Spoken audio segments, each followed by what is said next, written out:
Hello everyone, welcome to all of you in Exam गुरु।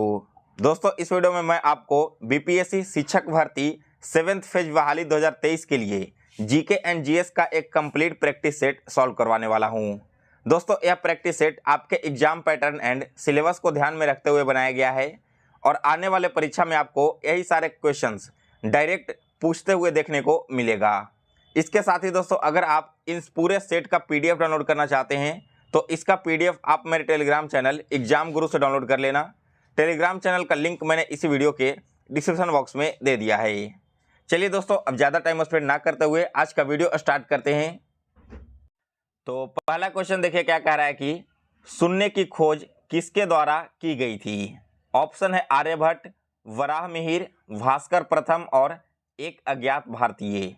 इस question का right answer है दोस्तों क्वेश्चन ऑप्शन नंबर 1 आर्यभट्ट। जो शून्य है इसकी खोज आर्यभट्ट के द्वारा किया गया था। आगे बढ़ते हैं दूसरे क्वेश्चन की ओर। दूसरा क्वेश्चन है कि कौन सा वेद एक रागों का संग्रह है। दोस्तों, रागों का संग्रह यह है सामवेद, यानी कि डी ऑप्शन इस क्वेश्चन का करेक्ट आंसर है। सामवेद में दोस्तों म्यूजिक नोट्स के बारे में पूरी डिटेल्स में दिया गया है और जितने भी भजन वगैरह हैं वो सारे के सारे सामवेद में ही इंक्लूड किए गए हैं। दोस्तों, आपको मैं बता दूं कि सामवेद में जितने भी भजन वगैरह इंक्लूड किए गए हैं वो सारे के सारे भजन ऋग्वेद से लिए गए हैं, यानी कि दोस्तों सामवेद को हम ऋग्वेद का एक लघु संस्करण भी कह सकते हैं। इसके बाद अगला क्वेश्चन है, निम्नलिखित में से कौन से युग्म का मिलान गलत ढंग से किया गया है। यहाँ पर आपको बताना है कि इनमें से कौन सा एक गलत जोड़ा मिलाया गया है। तो गणतंत्र पुस्तक प्लूटो के द्वारा लिखा गया है, बिल्कुल करेक्ट ऑप्शन है ये। राजनीति पुस्तक अरस्तु के द्वारा लिखा गया है, यह भी बिल्कुल करेक्ट है। और जो दास कैपिटल है यह लिखा गया है कार्ल मार्क्स के द्वारा, यह भी करेक्ट है। लेकिन दोस्तों जो हिंद स्वराज है ना, यह पंडित जवाहरलाल नेहरू के द्वारा नहीं लिखा गया था। हिंद स्वराज लिखा गया था महात्मा गांधी के द्वारा 1909 ईस्वी में। इसके अलावा दोस्तों इंडियन होम रूल नामक एक पुस्तक भी महात्मा गांधी के द्वारा 1909 ईस्वी में ही जारी किया गया था। तो इस क्वेश्चन का option number C correct answer है। इसके बाद अगला क्वेश्चन है, विधि का शासन इसकी संकल्पना कहाँ की संवैधानिक प्रणाली की एक विशेष विशिष्टता है। देखिए दोस्तों, विधि का शासन यह लिया गया है दोस्तों ब्रिटेन की संविधान से। ऑप्शन नंबर ए इस क्वेश्चन का करेक्ट आंसर है। ब्रिटेन की संविधान में विधि का शासन का मतलब क्या होता है, द रूल ऑफ लॉ, ठीक है ना। यह आपका कहाँ से लिया गया है, तो ब्रिटेन के संविधान से। इसके बाद अगला क्वेश्चन है, क्रीमियन युद्ध का समापन किस प्रकार से हुआ था। दोस्तों जो क्रीमियन युद्ध था यह हुआ था पेरिस समझौता के तहत। और यह पेरिस समझौता कब हुआ था, तो यह पेरिस समझौता हुआ था दोस्तों 1856 ईस्वी में। इसके बाद अगला क्वेश्चन है, आमतौर पर सिद्धांत और व्यवहार के बीच में यहाँ पर बड़ा अंतर देखा जा सकता है। देखिए दोस्तों, सिद्धांत और व्यवहार इनके बीच में सबसे बड़ा अंतर आपको देखने को मिलेगा सरकार और समाजवादी प्रकार में, ठीक है। इसके बाद अगला क्वेश्चन है 22 नंबर, भारतीय महानियंत्रक और महालेखक परीक्षक किसके लिए एक मित्र, दार्शनिक और मार्गदर्शक के रूप में कार्य करता है। दोस्तों भारतीय महानियंत्रक और जो महालेखक परीक्षक है वो एक मित्र, दार्शनिक और मार्गदर्शक के रूप में लोकालेखा समिति के लिए कार्य करता है, यानी कि ऑप्शन नंबर ए इस क्वेश्चन का करेक्ट आंसर है। इसके बाद अगला क्वेश्चन है 23 नंबर, स्वतंत्रता को किस प्रकार सीमित किया जा सकता है। देखिए दोस्तों, किसी भी व्यक्ति की जो लिबर्टी होती है जिसे आप स्वतंत्रता बोलते हो, इसे सीमित किया जा सकता है विधि के अनुसार से, यानी कि बी ऑप्शन इस क्वेश्चन का करेक्ट आंसर है। इसके बाद अगला क्वेश्चन है, वर्ष 1885 में हुई भारतीय राष्ट्रीय कांग्रेस की पहली मीटिंग की अध्यक्षता किसके द्वारा की गई थी। दोस्तों आपको मैं बता दूं कि इंडियन नेशनल कांग्रेस की अध्यक्षता हुई थी सबसे पहले 1885 में और इसके अध्यक्ष बने थे दोस्तों श्री बेमोस चंद्र बनर्जी, यानी कि बी ऑप्शन इस क्वेश्चन का करेक्ट आंसर है। इसके साथ ही दोस्तों आप सभी को मालूम होना चाहिए कि इंडियन नेशनल कांग्रेस की स्थापना कब हुई थी। इसकी स्थापना हुई थी 1885 में और इसका पहला मीटिंग भी 1885 में हुआ था बॉम्बे के तेजपाल संस्कृत महाविद्यालय में। इसके अलावा अगर आपसे क्वेश्चन पूछा जाए एग्जाम में कि इंडियन नेशनल कांग्रेस की पहली महिला अध्यक्ष कौन थी? तो इनका नाम था दोस्तों एनी बेसेंट। और अगर यह पूछ लिया जाए कि पहली भारतीय महिला का नाम बताइए, तब आपका राइट आंसर हो जाएगा दोस्तों सरोजिनी नायडू। इसके बाद आगे बढ़ते हैं अगले क्वेश्चन की ओर। नेक्स्ट क्वेश्चन है, निम्नलिखित में से कौन सी जनजातीय सभा सामान्य रूप से जनजातीय सरदार के चुनाव में शामिल होती है? दोस्तों यह शामिल होता है समिति, यानी कि ऑप्शन नंबर ए इस क्वेश्चन का करेक्ट आंसर है। यह दोस्तों इसके बारे में हमारा जो ऋग्वेद है ना, उसके बारे में डिटेल वर्णन किया गया है। अगला क्वेश्चन है 26 नंबर, महात्मा गांधी और डॉक्टर बी.आर. अम्बेडकर में पुणे समझौता कब हुआ था? दोस्तों गांधी जी और बी.आर. अम्बेडकर के बीच में पुणे समझौता हुआ था 1932 में, यानी कि सी ऑप्शन इस क्वेश्चन का करेक्ट आंसर है। यहाँ पर दोस्तों मैं आपको बता दूं कि 24 सितंबर 1932 को पुणे के एरवदा सेंट्रल जेल में गांधी जी और अंबेडकर के बीच में यह समझौता हुआ था और उनके बीच में सिग्नेचर हुए। इसके बाद अगला क्वेश्चन है 27 नंबर, गांधी जी का दांडी मार्च किसका हिस्सा था? दोस्तों जो दांडी मार्च था ना, यह आपका सविनय अवज्ञा आंदोलन का ही एक हिस्सा था। सी ऑप्शन इस क्वेश्चन का करेक्ट आंसर है। दांडी यात्रा शुरू कब किया गया था? यह शुरू किया गया था दोस्तों 12 मार्च 1930 को, जिसके तहत गांधी जी ने नमक कानून को तोड़ा था ब्रिटिश के खिलाफ में। इसके बाद अगला क्वेश्चन है, एक रिट किसके द्वारा जारी किया जा सकता है? देखिए दोस्तों जो रिट है ना, यह जारी किया जा सकता है कोई भी उच्च न्यायालय के द्वारा, यानी कि ए ऑप्शन इस क्वेश्चन का करेक्ट आंसर है। रिट जारी करने का अधिकार हाई कोर्ट और सुप्रीम कोर्ट के ही होता है। कोई भी जो सिविल कोर्ट है वो आपकी रिट जारी नहीं कर सकता। इसके बाद अगला क्वेश्चन है 29 नंबर, लेकिन इससे पहले देख लेते दोस्तों 28 नंबर क्वेश्चन में एक और इम्पोर्टेंट पॉइंट है। जो रिट जारी किया जाता है ना, वो किस आर्टिकल के तहत किया जाता है? तो देखिए यहाँ पर आपका जो आर्टिकल 32 है ना, ठीक है, आर्टिकल 32 को heart and soul of Indian constitution कहा गया है, यानी कि भारतीय संविधान की आत्मा कहा गया है। ऐसा किस लिए कहा गया है? क्योंकि दोस्तों अगर आपके जो फंडामेंटल राइट्स हैं, जो मौलिक आपके अधिकार हैं, उसका कोई व्यक्ति हनन करता है तो इस कंडीशन में आप high court and supreme court जा सकते हो, वहाँ पर अपनी रिट दायर कर सकते हो और उसके तहत आपको high court and supreme court आपको वहाँ पर रिलीफ देगा आर्टिकल 32 के तहत। इसके बाद अगला क्वेश्चन है, आबादी की वृद्धि दर का तात्पर्य क्या है? देखिए दोस्तों आबादी की वृद्धि का दर का मतलब क्या है? जन्म और मृत्यु के दरों के बीच में अंतर, ठीक है ना। तो इस क्वेश्चन का डी ऑप्शन करेक्ट आंसर है। इसके बाद अगला क्वेश्चन है, कार्यांतरण चट्टानों में क्या परिवर्तित कर देता है? दोस्तों यहाँ पर परिवर्तित करता है संरचना और इसका गठन, यानी कि सी ऑप्शन इस क्वेश्चन का करेक्ट आंसर है। इसके बाद अगला क्वेश्चन है 31 नंबर, अनेक प्रकार की शराब और शैंपेन के लिए प्रसिद्ध क्षेत्र कौन सा है? दोस्तों इसके लिए प्रसिद्ध क्षेत्र है भूमध्य सागर। सी ऑप्शन इस क्वेश्चन का करेक्ट आंसर है।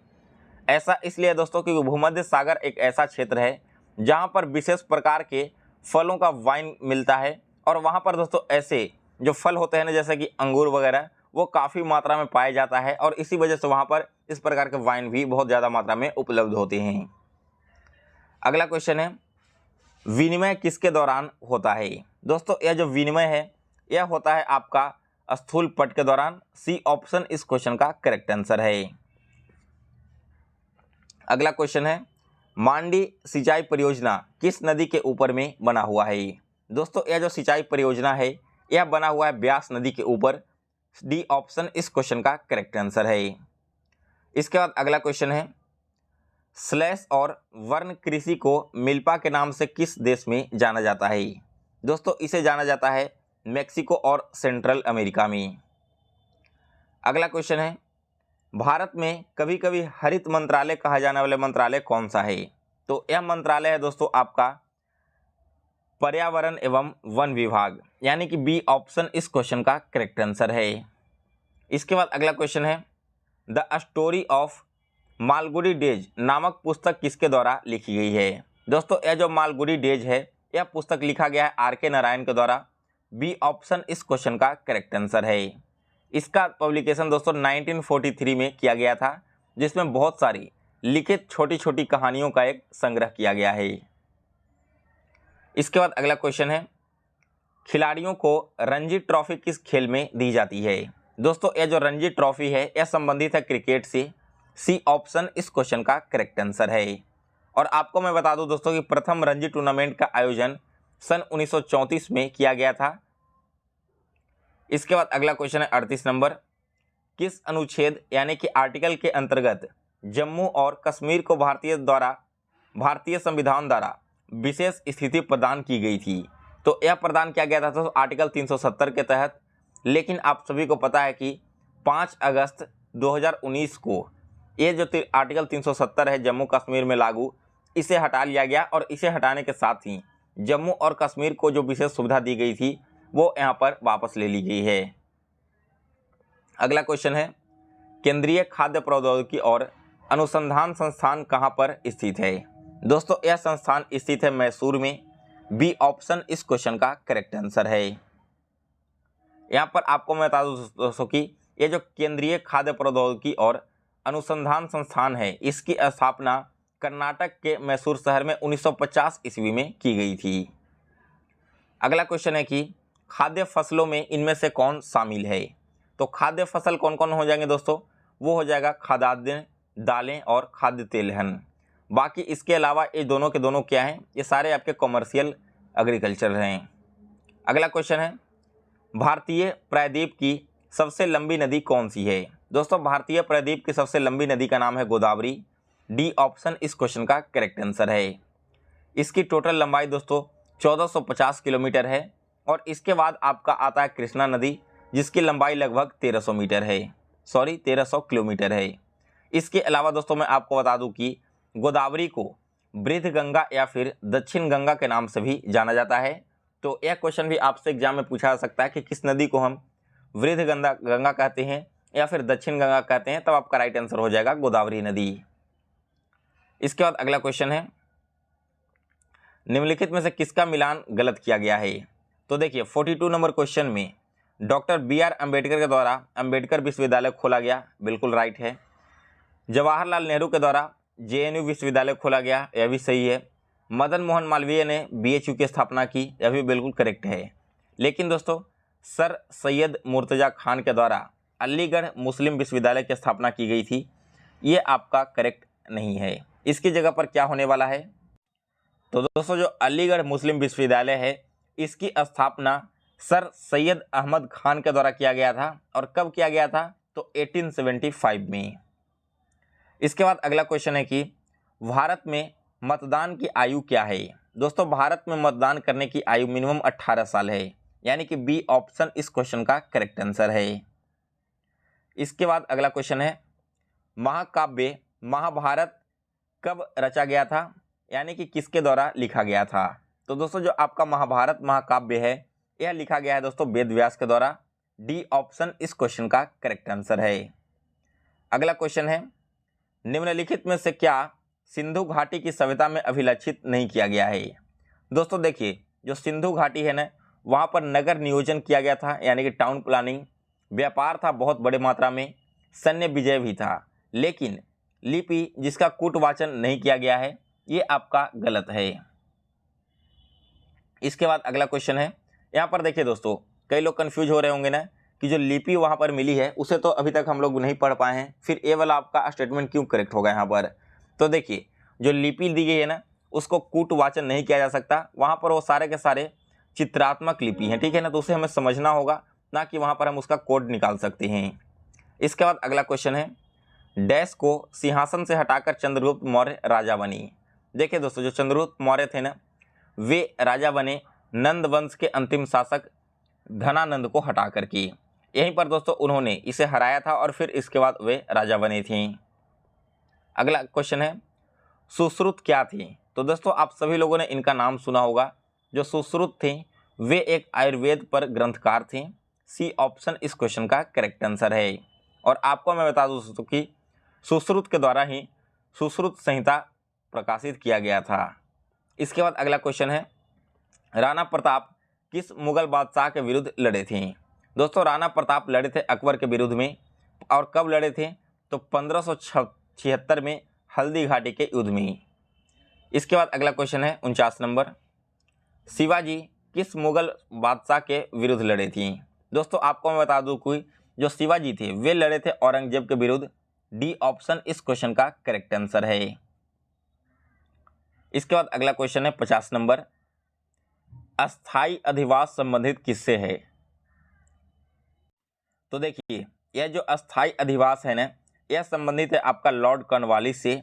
यहाँ पर मैं आपको बता दूं दोस्तों कि 1793 में अस्थाई अधिवास लागू किया गया था और कॉर्नवालिस को भारत में नागरिक सेवा का जनक भी कहा जाता है।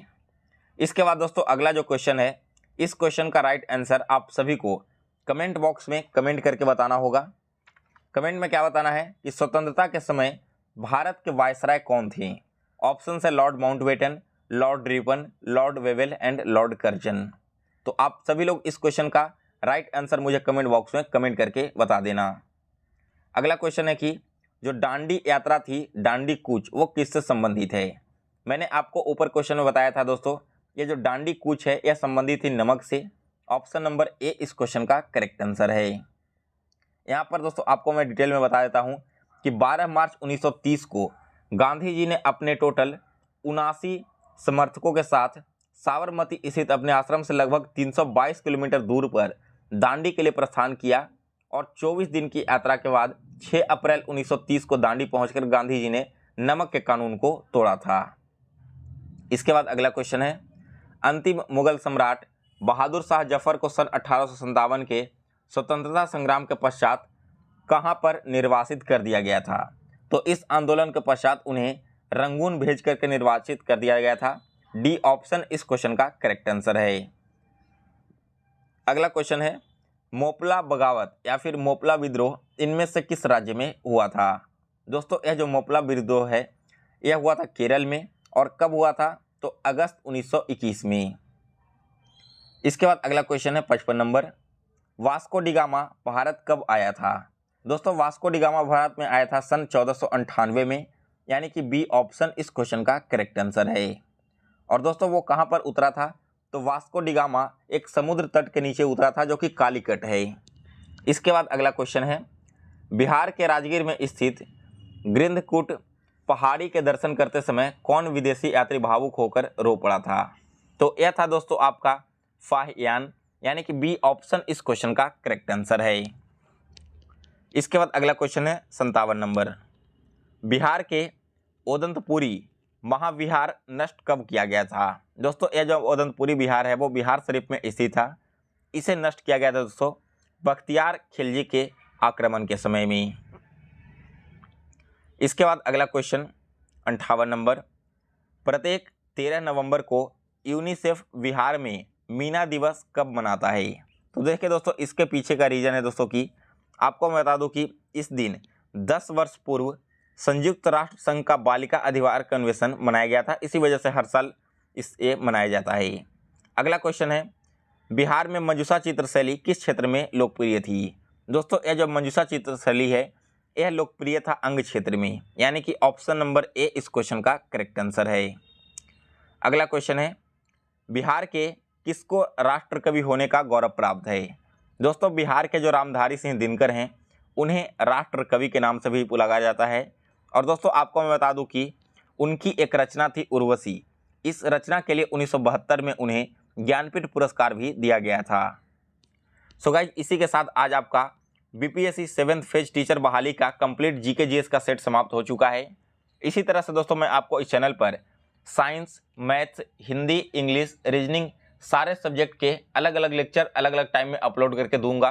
तो आप सभी लोग चैनल को सब्सक्राइब कर लें और इसके बेल नोटिफिकेशन को भी ऑन कर लें, ताकि जैसे मैं कोई अगली वीडियो अपलोड करूं तो उसका नोटिफिकेशन सबसे पहले आप सभी तक पहुंच जाए। और दोस्तों अगर आपको आज का यह वीडियो पसंद आया हो तो इस वीडियो को लाइक और शेयर करें। ऐसे ही वीडियो फ्यूचर में भी देखने के लिए दोस्तों आप सभी लोग चैनल को सब्सक्राइब किए रहें। मिलते हैं फिर से एक नए वीडियो में। आप सभी को आपके परीक्षा के प्रिपरेशन के लिए बेस्ट ऑफ लक। इसके साथ ही दोस्तों आप एक बार यह भी कमेंट करके बता देना कि आपको इस एग्जाम के लिए कौन कौन सा सब्जेक्ट की अलग अलग क्लासेस चाहिए।